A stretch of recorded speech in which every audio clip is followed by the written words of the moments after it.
U.S. President Donald Trump is considering sending long-range Tomahawk cruise missiles to Ukraine, a move that could dramatically escalate the war with Russia. Speaking on Air Force One, Trump said, "We'll see, I may," after a phone call with Ukrainian President Volodymyr Zelensky, who urged for stronger military support. These missiles, with a range of 2,500 kilometers, could put Moscow directly in Ukraine's strike zone.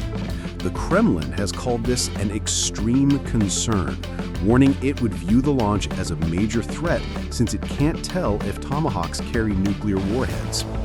Former Russian President Dmitry Medvedev threatened that such a step could end badly for everyone, especially Trump.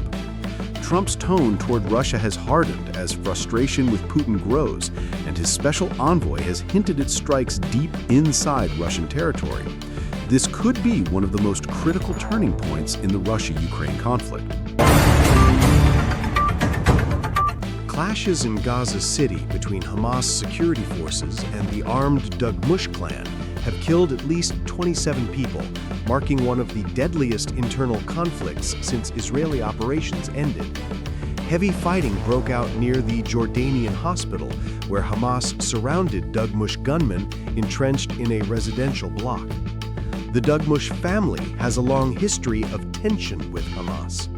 Hamas says Dugmush fighters killed 2 of their men, prompting the operation, while Dugmush claims Hamas tried to evict them from a building to set up a base.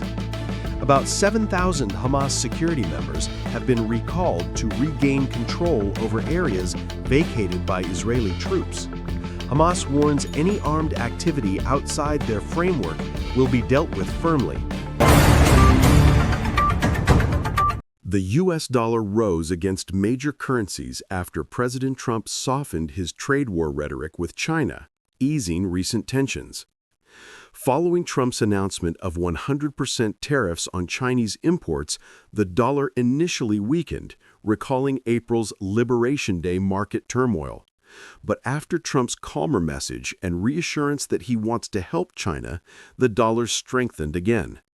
U.S. Treasury Secretary Scott Bessent expressed confidence the trade standoff could be de-escalated, which helped stabilize the dollar. The euro fell 0.43% amid political shifts in France, while the dollar gained 0.81% against the Japanese yen during Japan's holiday.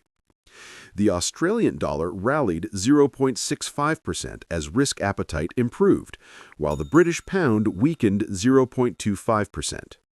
Meanwhile, crypto markets saw major liquidations last Friday after tariff news, with Bitcoin down 0.60% and Ethereum falling 0.54% on Monday.